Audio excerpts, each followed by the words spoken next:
안녕하세요. 늦은 장마가 시작된 7월입니다. 안희연 시인의 열과라는 시의 일부로 시작해 보려고 합니다. 왜 어떤 시간은 돌이 되어 가라앉고 어떤 시간은 폭풍우가 되어 휘몰아치는지 나를 이해하기 위해서는 솔직해져야 했다. 더럽혀진 바닥을 사랑하는 곳으로부터 여름은 다시 쓸 수 있다. 네, 올 여름은 무엇을 사랑하는 것으로부터 다시 써볼 수 있을까요? 저는 가족 상담사로서 우리가 용기를 내어 들여다봐야 할 가족을 떠올려 보았습니다. 가장 가지고 싶은 것도 가족이고 가장 버리고 싶은 것도 가족이라는 우픈 이야기도 있지요. 여기 가족을 복잡한 은하에 비유한 책이 있습니다. 뉴베리 안어상을 수상한 책인데 2021년 올해 고정아 번역가에 의해서 밝은 미래에서 나왔고 아주 매끄럽게 읽힙니다. 이런 전문 번역가들 덕분에 공유할 수 있는 부분이 넓어지고 저희가 시간을 단축해 읽을 수 있어서 독자로서 항상 감사한 마음입니다. 책은 조금 두껍고 개인적으로 선호하지 않는 하드커버지만 행간이 매우 넉넉하고 활짝 크기가 아주 커서 편안하게 읽힙니다. 네, 빈 여백이 많죠? 자, 그러면 각자의 궤도를 떠도는 우리 가족의 모습이기도 한 넬슨 토머스 가족을 소개합니다. 네, 넬슨 토머스 가족은 하나의 태양계 같습니다. 행성들은 정해진 궤도를 돌지만 가족들은 그렇게 규칙적으로 도는 행성보다는 각자의 궤도를 떠도는 유성이나 오히려 우주 쓰레기와 더 비슷한 모습입니다. 자, 집들은 각자 고유의 자아를 가지고 있다는 작가의 생각을 따라가 보겠습니다. 재미있는 부분이 가족은 보지 않고 소리만 들어도 누가 무엇을 하고 있는지 알고 또 때로는 냄새로 구분되기도 한다는 거예요. 예, 생각해보니 정말 그렇죠. 넬슨 토머스 가족은 하나의 태양을 중심으로 질서 있게 공존한 적이 있었지만 이제는 까마득한 옛날 이야기가 되었고 어느 시점에부터 각자의 궤도로 흩어졌는데 기억나는 한 장면은 영화를 보러 가기로 한 날 상영 시작이 한참 지나기까지 부모님이 싸웠고 마침내 집이 조용해졌을 때 아이들이 모두 각자의 궤도로 사라지고 없었다는 이야기가 나와요. 때로는 질문 하나가 우리를 지킬 박사와 하이드 씨로 만드는데 부부싸움이 심해지면 그들은 각자 불꽃을 튀기며 살갗을 지지는 기계로 변하고 둘째 아이가 드디어 나서서 도대체 두 분은 가운데 욕도 나오고 왜 결혼을 하신 거예요? 라고 이야기를 하면서 그 싸움이 멈추게 되죠. 그래서 상담에서도 관계의 부정적 순환고리를 파악하기 위해서 촉발 요인을 꼭 탐색하기도 합니다. 유성에 가까운 모습으로 함께 떠도는 우주라는 가족 안에서 자녀들은 각자의 희망과 우정, 가족과 사랑을 꿈꾸는 모습이 그들의 시각에서 아주 잘 드러나 있는 책입니다. 자, 아빠는 농구에 열광하는 다소 가족들과 정서적 거리가 있고 TV 시청을 좋아하는 평범한 직장인입니다. 아버지의 역할에 대한 미숙함이 있어 보이는 대목이 있는데 아이가 아빠에게 뭔가 질문을 하지 못하고 그 질문이 목에 얹히는 경험을 하는 걸 보면 좀 유추할 수 있을 것 같아요. 엄마는 항상 정리할 공간이 생기면 물건들을 치우겠다고 말하지만 그런 공간은 도대체 언제 생기는 걸까요? 네, 우리 많이 경험하죠. 막내가 경험한 친구 데니네 집에는 빈자리가 너무 많아서 공기의 움직임이 느껴질 정도였고 무엇보다 그 집에는 합의가 있었대요. 막내 버드는 자신의 부모님의 말다툼에는 같은 내용이 많았고 합의를 이루어내지 못한다는 걸 알고 있었기 때문에 좀 낯설어했죠. 자, 첫째 캐시는 농구선수를 꿈꾸긴 하지만 학교에서 유급하고 팔목이 부러지는 사고를 겪으면서 자신이 잘하는 것을 고민합니다. 육상으로 진로를 바꾸고 나서야 삶의 중력을 견디게 되죠. 둘째 피치는 굉장히 운동도 좋아하고 질풍노도의 시기를 겪는 인물입니다. 그런데 매일 오락실에서 게임을 하고 화가 나면 폭발하게 되는 자신을 어쩔 수 없어 하는 전형적인 중이죠. 예, 표정이 너무 비슷해서 골라봤습니다. 이 집안의 톱니바퀴 중에서 특히 시끄럽게 삐걱대는 톱니바퀴입니다.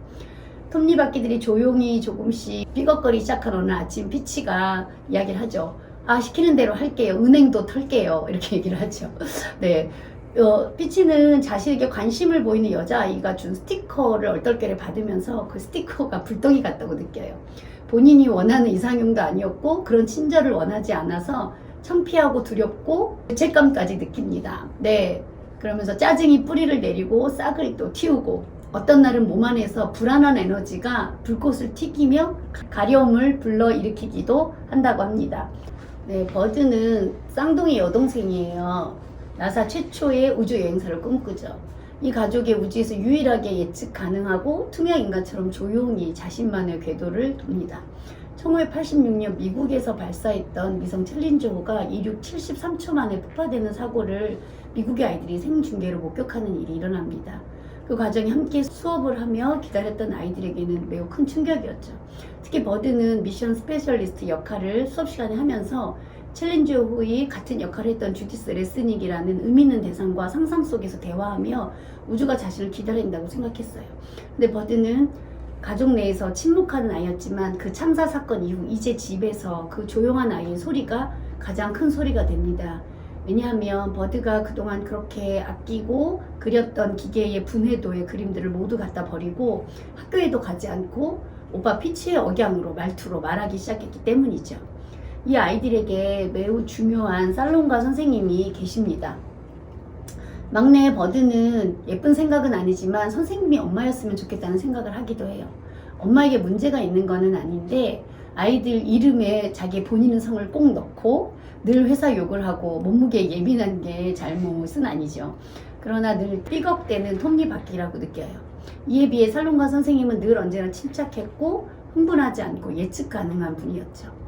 막내 버드는 이 선생님이 자신의 집에서는 매일 밤 식구들과 저녁을 먹고 저녁 식탁에서는 말다툼을 하지 않고 다른 사람들의 말을 듣는 것이 규칙이라고 하자 매우 낯설고 신기하게 여깁니다. 버드는 가족에 둘러싸여 있어도 혼자인 것처럼 느꼈기 때문이죠. 자, 유구판 첫째와 쌍둥이 남매, 그러니까 이 집엔 중2가 3명입니다.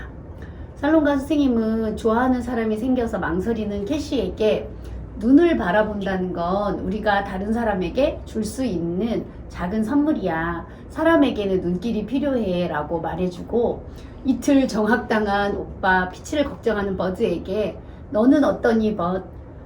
나는 너에 대해서 물었어. 너는 괜찮아? 라고 말해주는 선생님입니다.